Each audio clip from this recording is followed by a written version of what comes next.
الحمد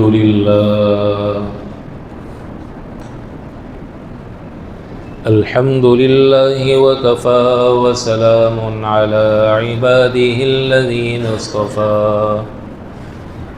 أما بعد فأعوذ بالله من الشيطان الرجيم بسم الله الرحمن الرحيم من عمل صالحا من ذكر أو أنثى وهو مؤمن فلنحيينه حياة طيبة صدق الله العظيم اللهم صل وسلم على سيدنا محمد النبي الأمي وعلى آله وسلم تسليما كثيرا كثيرا سبحان ربك رب العزة عما يصفون وسلام على المرسلين والحمد لله رب العالمین۔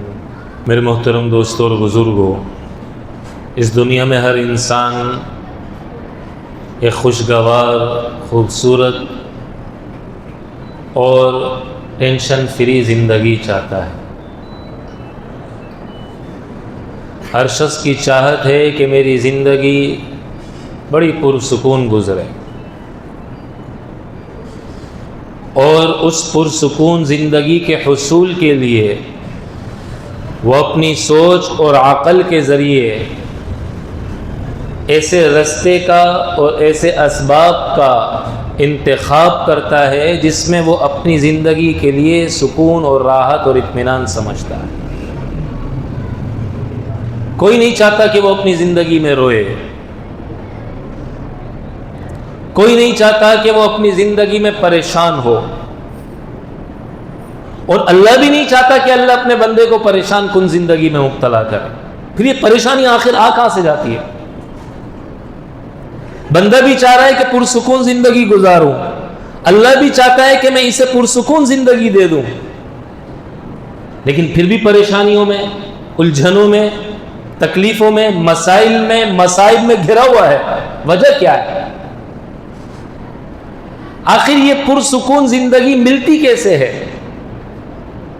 اسی پرسکون زندگی کے حصول کے لیے اسباب بھی اختیار کر رہا ہے، پھر بھی پرسکون زندگی نہیں مل رہی۔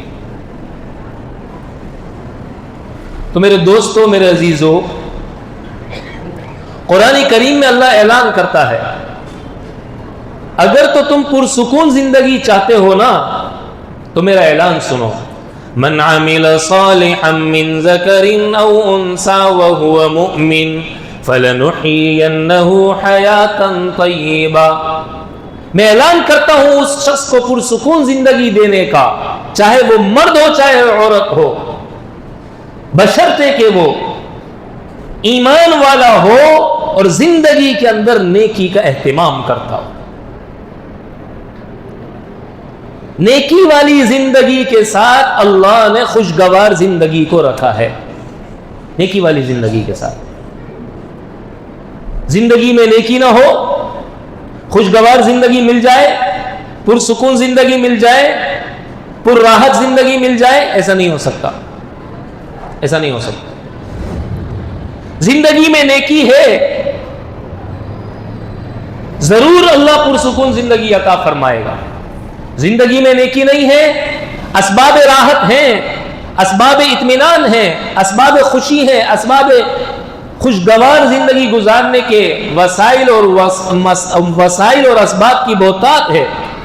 خوشگوار زندگی گزارنے کے اسباب بہت زیادہ جمع کیے ہوئے ہیں، وسائل کی بہتات ہے، لیکن نیکی زندگی میں نہیں ہے تو ہو نہیں سکتا کہ اسے خوشگوار زندگی مل جائے، اور اسباب زندگی نہیں ہے۔ چھوٹے سے مکان میں رہتا ہے، ٹوٹی ہوئی جھوپڑی میں رہتا ہے، مختصر سی سواری ہے، کھانے کو ملتا ہے نہیں ملتا ہے، لیکن زندگی میں چین، سکون، راحت، اطمینان دل اور دماغ پر اللہ نے مسلط کیا ہوا ہے اور عطا کیا ہوا ہے۔ چین، سکون، راحت، اطمینان اللہ نے زندگی میں عطا کیا ہوا ہے۔ دل اور دماغ میں اللہ نے چین، سکون، راحت، اطمینان ڈال دیا ہے۔ وجہ کیا ہے؟ نیکی زندگی کے اندر۔ البر لا یبلا، سنو نیکی کبھی پرانی نہیں ہوتی، نیکی اپنا ضرور اثر دکھاتی ہے۔ آج مسلمان یہی دھوکہ کھا گیا، وہ اسباب راحت کے پیچھے چلا جس طرح انسانیت چل پڑی، وہ اسباب اطمینان کی دوڑ میں لگ گیا جس طرح غیر مسلم لگ گیا، وہ اسباب سکون کی تلاش میں لگ گیا جس طرح رب کو نہ ماننے والا لگ گیا۔ نتیجہ کیا نکلا کہ اس کی زندگی اور اس کی زندگی پریشانی کے لحاظ سے ایک جیسی ہو گئی۔ غیر مسلم بھی خودکشی کرنے لگا، مسلمان بھی خودکشی کرنے لگ گیا۔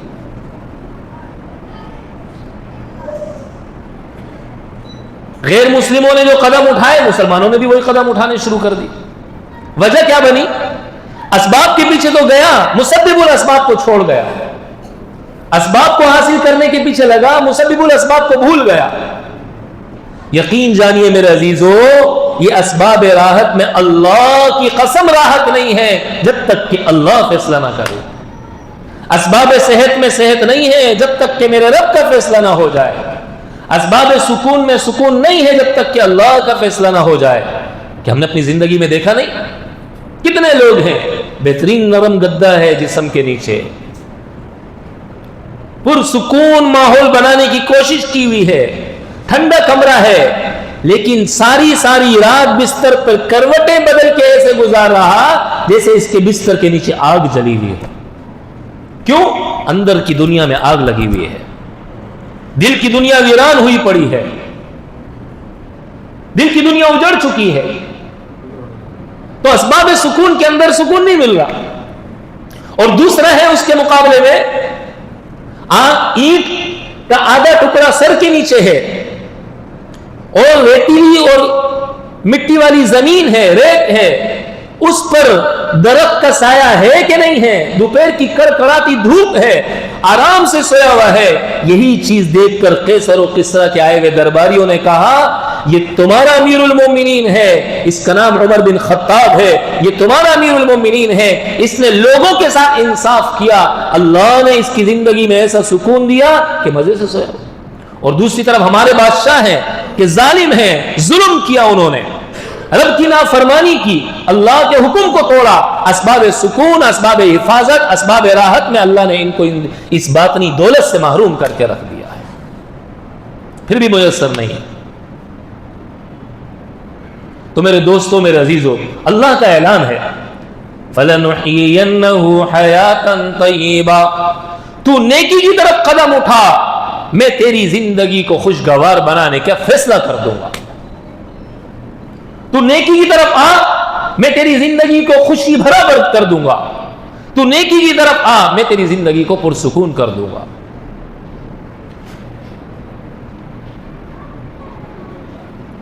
سوچ کا فرق ہے، آج نیکی کی سوچ ختم ہو چکی ہے، اسباب کی سوچ لگ گئی، نیکی کا نظریہ مٹ چکا ہے۔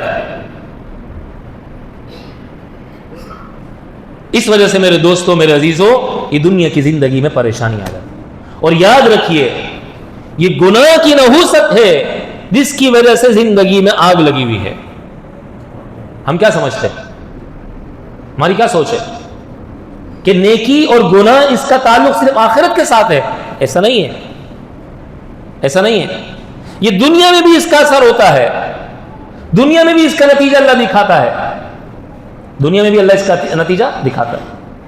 یہ نہیں ہو سکتا ایک آدمی نیکی والی زندگی گزارے اور ایک آدمی گناہوں والی زندگی گزارے، دونوں کا جینا مرنا ایک جیسا ہو جائے، ایسا نہیں ہو سکتا۔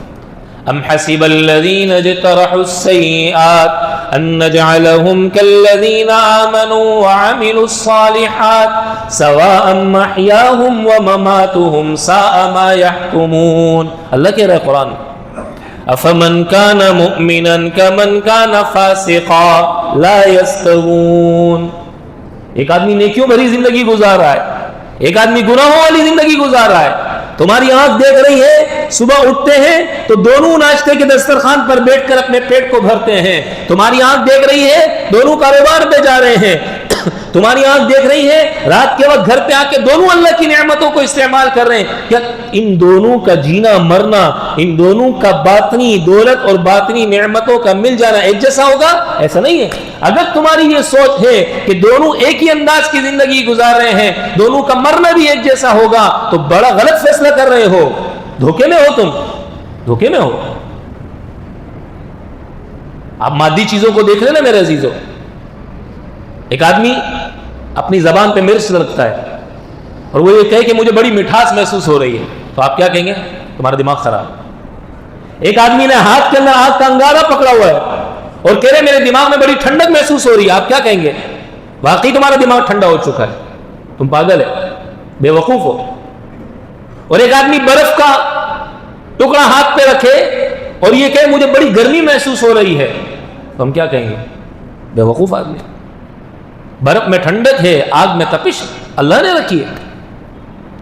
جب یہ چیز میرے عزیزو ایک عرصہ ہوا دنیا کو بنے ہوئے، زمانہ گزر گیا، کتنے ہزاروں سال پہلے جو مرچوں کی کرواہٹ تھی آج بھی اسی طرح ہے، جو چینی کی مٹھاس تھی آج بھی اسی طرح ہے، جو گڑ کی مٹھاس تھی آج بھی اسی طرح ہے، جو آگ کی تپش تھی آج بھی اسی طرح ہے، جو برف کی ٹھنڈک تھی آج بھی اسی طرح ہے. تو یہ کیسے ممکن ہے، یہ کیسے ناممکن ہے کہ نیکی کا اثر پہلے ہوا کرتا تھا اب نہیں ہوگا؟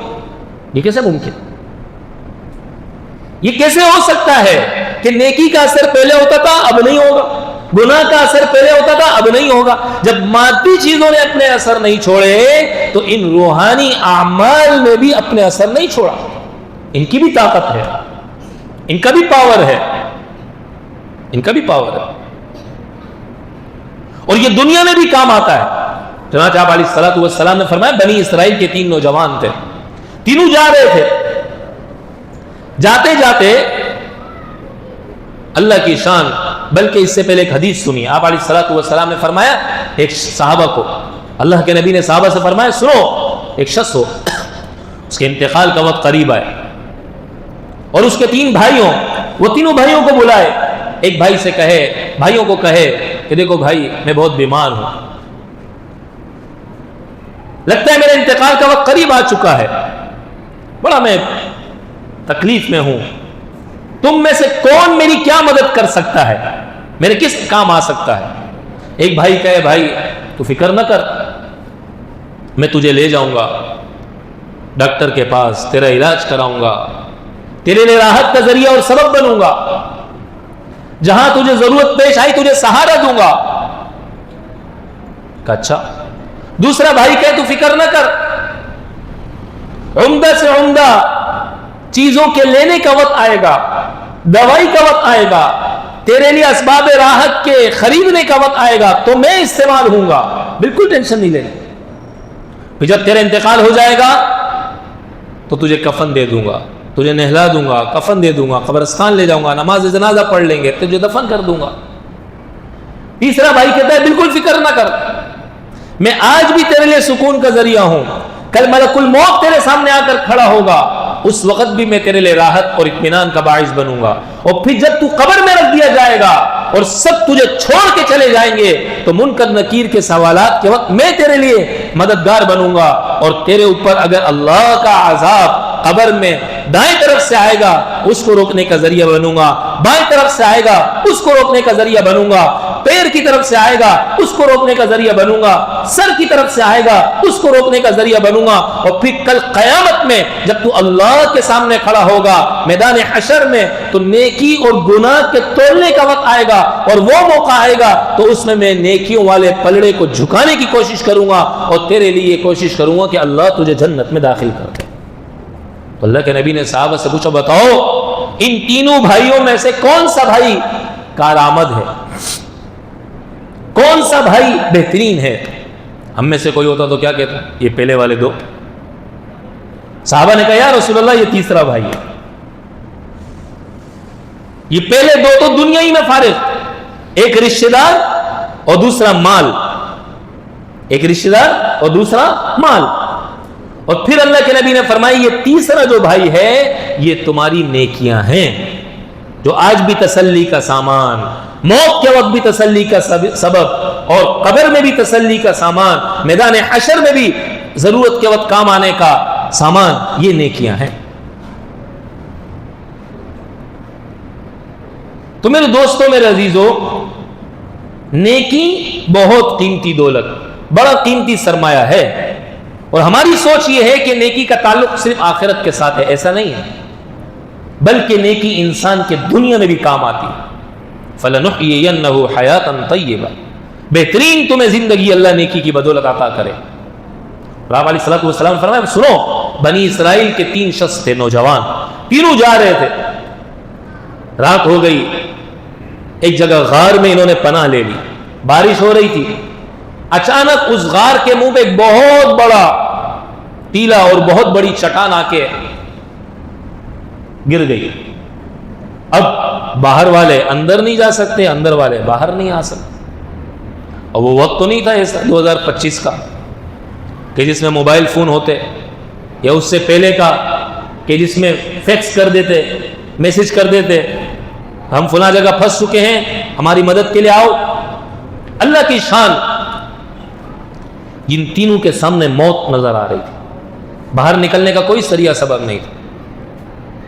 ان تینوں کے ذہنوں میں ایک بات آئی کہ کیوں نہ ہم میں سے ہر ایک زندگی میں کی گئی کوئی بھی ایک نیکی کا اللہ کو واسطہ دے دے، اور پھر اس طاقت کے ذریعے اس بڑی چٹان کی طاقت کو ختم کر دے۔ اللہ کی شان، یہ تینوں متوجہ ہوئے اللہ کی طرف۔ ان میں سے ایک نے کہا، یا اللہ، تجھے پتہ ہے میں بکریاں چراتا ہوں، ایک دن میں بکریاں چراتے چراتے دور نکل گیا، مجھے اندازہ نہیں ہوا، جب واپس آیا تو دیر ہو گئی، اور میں جب گھر میں پہنچا تو میرے والدین سو چکے تھے۔ میں نے اپنے والدین کے خاطر دودھ نکالا، ساری رات ان کے سامنے شرمندگی کے ساتھ کہ آج میرے ماں باپ بھوکے بغیر دودھ پیے سو گئے ہیں، ان کو کسی بھی وقت رات میں بھوک کی شدت اور بھوک کی تکلیف کی وجہ سے آنکھ کھلے گی تو ان کو پریشانی نہ ہو، میں ان کے سامنے پیالہ دودھ کا لے کے کھڑا رہا۔ میرے بچے میرے پاؤں میں پڑے رہے، روتے رہے بھوک کی وجہ سے، لیکن میں نے ان کو جواب نہیں دیا۔ اے اللہ، اگر یہ میرا عمل تیری رضا کے خاطر تھا تو تو مجھے اس مصیبت سے، ہمیں اس مصیبت سے نجات دے۔ چنانچہ چٹان تھوڑی سی ہٹی۔ پھر دوسرے نے کہا، یا اللہ، تجھے پتہ ہے کہ ایک مرتبہ میرے ساتھ ایسا ہوا کہ میں اپنی کزن سے محبت کرتا تھا، اس نے یہ کہا کہ تو اتنے پیسے کما کے لا، پھر جو تو مجھے کہے گا میں وہ کر لوں گی۔ چنانچہ میں نے محنت کری، پیسے کمائے، اس کی جھولی میں جا کے ڈال دیے، اور پھر میں نے اس سے غلط کام کا ارادہ کیا۔ جب میں اس کے قریب گیا، اس نے کہا، اللہ سے ڈر، ایسا نہ کر، حلال راستے سے میرے ساتھ رشتہ قائم کر، گناہ کے راستے سے نہ کر۔ یہ سننا تھا، اے اللہ، اس وقت تیرے خوف اور تیرے ڈر کے علاوہ کوئی طاقت نہیں تھی جو مجھے اس گناہ سے روکتی۔ میں نے اس کی لاج رکھتے ہوئے تیرے خوف کی وجہ سے میں نے گناہ نہیں کیا۔ اگر یہ میری نیکی تیری بارگاہ میں قبول ہے تو ہمیں اس مصیبت سے آزادی عطا فرما۔ پھر چٹان تھوڑی سی ہٹی۔ تیسرے نے کہا، یا اللہ، میرے پاس ایک مزدور مزدوری کرتا تھا،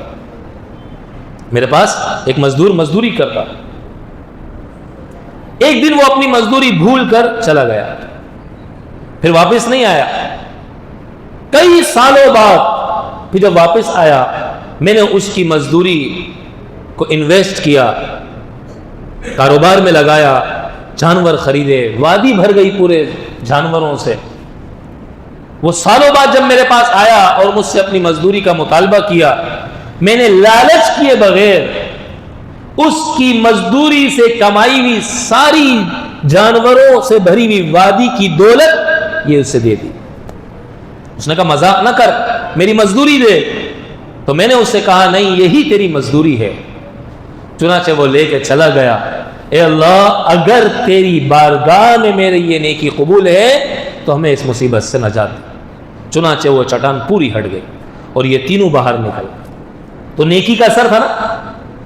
آج تو قدم قدم پر ماں باپ کو ذلیل کیا جاتا ہے، ماں باپ کے سامنے بولتے ہیں، 4 لفظ کیا انگریزی کے جان لیتے ہیں، ماں باپ کو کہتے ہیں آپ کو تو پتہ ہی کچھ نہیں، تھوڑا سا یہ مادیت سے بنی ہوئی چیزیں، موبائل لیپ ٹاپ کا استعمال آ جاتا ہے، اپنے باپ کے بارے میں کہتے ہیں یہ تو پرانی سوچ کا آدمی ہے، یہ تو پرانی سوچ رکھتا ہے، اس کو کیا عقل ہے؟ یہی آج کے نوجوانوں کی ذلت اور تباہی اور بربادی کا سب سے بنیادی راز ہے۔ مولوی صاحب کے پاس جائیں گے، دعا کر دیں، حضرت صاحب دعا کر دیجئے، امام صاحب دعا کر دیجئے، رب نے کہا، نبی نے بتایا، تیرے ماں باپ کی دعا اللہ بغیر حجاب کے آسمان پہ قبول کرتا ہے، وہ تیرے لیے ساری دن اور وہ تیرے لیے سارا دن اور ساری رات رو رو کر بددعائیں کر رہے ہیں، جس پیر کے پاس چلے جا، جس فقیر کے پاس چلے جا، جس امام کے پاس چلے جا، جس ولی کے پاس چلے جا، جس بزرگ سے دعا کرا لے، اللہ کی قسم تقدیر نہیں پلٹ سکتی جب تک کہ ان ماں باپ کو خوش نہ کر دے اور ان ماں باپ سے دعا نہ لے لے۔ یہ وہ قیمتی جوہر اور ہیرا ہے جس کا کوئی متبادل نہیں دنیا میں، اور گناہ کا کوئی موقع نہیں چھوڑتے۔ وہاں موقع تھا، وہ نوجوان پیچھے ہٹ گیا، اللہ نے کیسی مدد کی۔ یہاں تو چھپ چھپ کر موقع تلاش کر کے گناہ کی طرف ذہن جا رہا ہے، دماغ جا رہا ہے، نشہ لگ گیا گناہ کا، موبائل کے استعمال کا نشہ لگ گیا ہے۔ حکومت نشیوں کو ختم کرنے کی پالیسی بناتی ہے، ہر آدمی نشئی ہے، یہاں تو ہر آدمی کو موبائل کا نشہ لگا ہوا ہے، ہر آدمی کو موبائل کے اندر گھسنے کی عادت پڑی ہوئی ہے۔ اگر اس نشئی کو ختم کرنے کی کوشش کرے تو میرا خیال ہے ہمارے ملک کی آبادی جو کروڑوں میں ہے وہ ہزاروں میں بھی نہیں بچے گی، وہ ہزاروں میں بھی نہیں بچے گی۔